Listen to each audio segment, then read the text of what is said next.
Yeovil, a town so ordinary it has become, in many ways, extraordinary. A concrete elegy to the British compromise. Here, amidst the civic flatulence of ring roads and rain-slicked paving slabs, I begin my journey into the bowels of our National Health Service via the Morrisons car park. But before I submit my lower passage unto the medical gaze, I must first indulge in a ritual of the common man, the working breakfast, a phrase that titillates and disturbs in equal measure. Inside the Morrisons, cafe spelled without an accent. Heartbreakingly, I found myself amongst the people. Denim, damp, fleece, faces like melted hams. This was democracy in its wettest form. I approached the counter with what I hoped passed for humility and ordered the big breakfast. Not a big breakfast, the big breakfast, capitalized, almost biblical, like the flood or the reckoning. What arrived was less a meal and more an act of passive aggression. 2 flaccid sausages glistening like anesthetized leeches.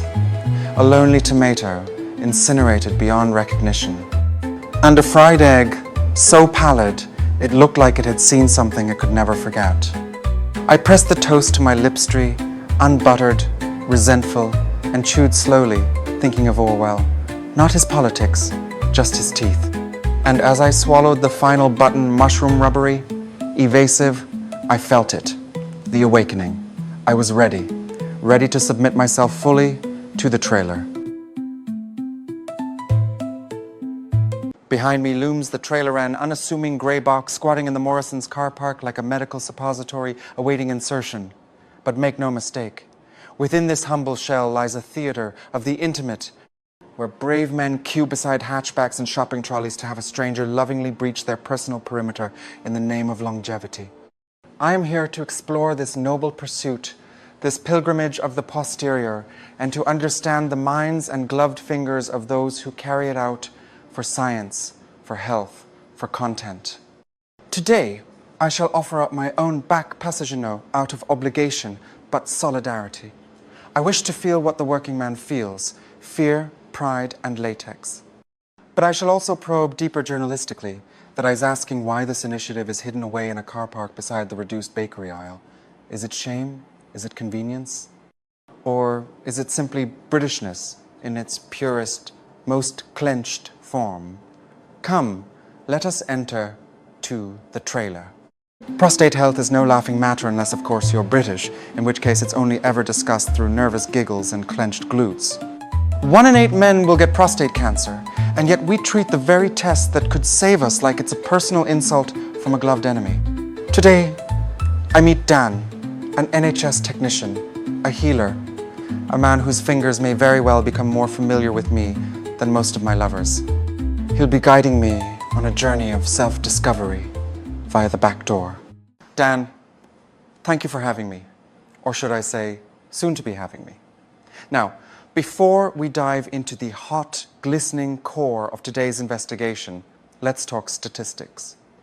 Prostate cancer. It's rising, isn't it? Much like my heart rate every time I hear a latex snap. Yes, unfortunately. Prostate cancer is the most common cancer in men in the UK. Around 1 in 8 men will be diagnosed in their lifetime. Many don't experience symptoms until it's quite advanced. Horrifying. So, in a sense, this trailer isn't just a mobile clinic, it's a roving gateway to salvation.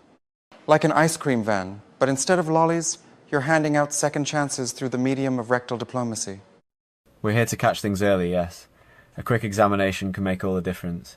It's fast, painless, and often life-saving. Fast and painless 2 words I rarely associate with penetration. Now, for those watching at home with twitching buttocks and lingering fears, what exactly can they expect? A candlelit dinner? Whispered reassurances? Or is it more of a bend and clench affair? It's very straightforward. The patient lies on their side, knees up. I'll use a glove, a bit of lubricant, and feel for anything unusual with a finger. It takes about 10 seconds. 10 seconds? That's longer than most of my university flings. And what exactly are you looking for besides character? I'm checking the shape and size of the prostate, feeling for any hard areas or irregularities.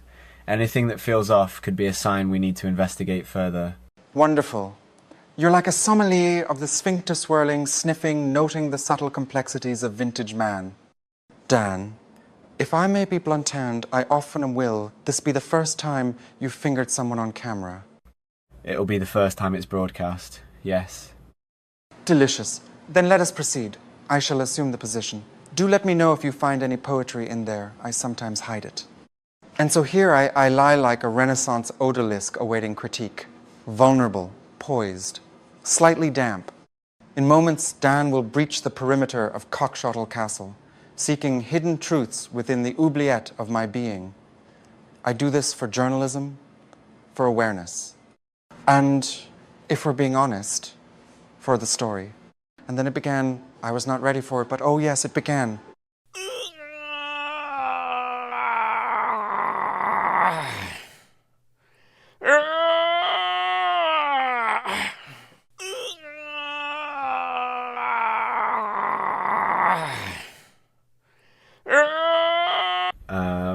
So I did notice something during the examination.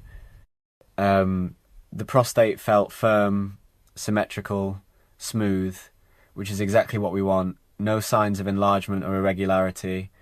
You're absolutely fine, Mr. Cockshottle. Well, it's done. I've been entered legally, clinically, and I dare say, respectfully.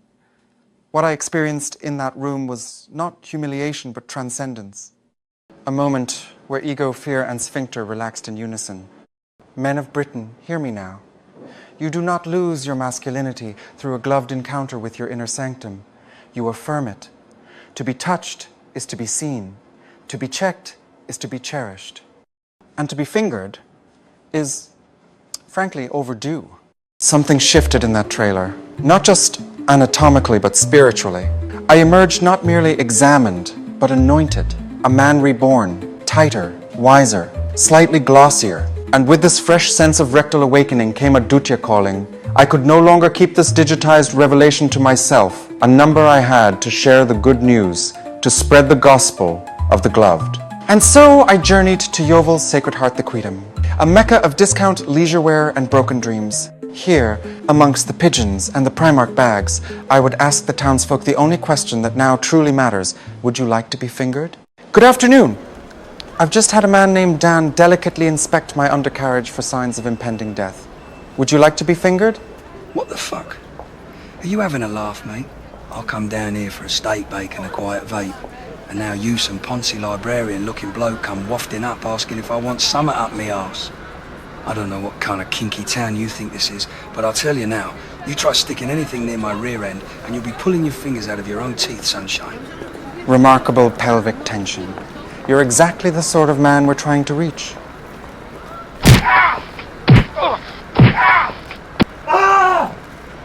Today, I was reminded of two great truths. One, that prostate cancer is a silent threat stalking the loins of Britain's men. And two, that Yeovil has absolutely no sense of poetry. Despite the headbutt and the sausage roll to the temple, I remain resolute. The message is clear. Get checked. It takes 10 seconds. It could save your life. And if you're lucky, you might get a compliment from Dan about your internal symmetry. To those watching, don't wait. Don't hesitate. And don't ask strangers in a shopping precinct if they'd like to be fingered. Trust me, I've done the research. I've been Brian Cockshottle, and I've just had a finger up my bum for Britain.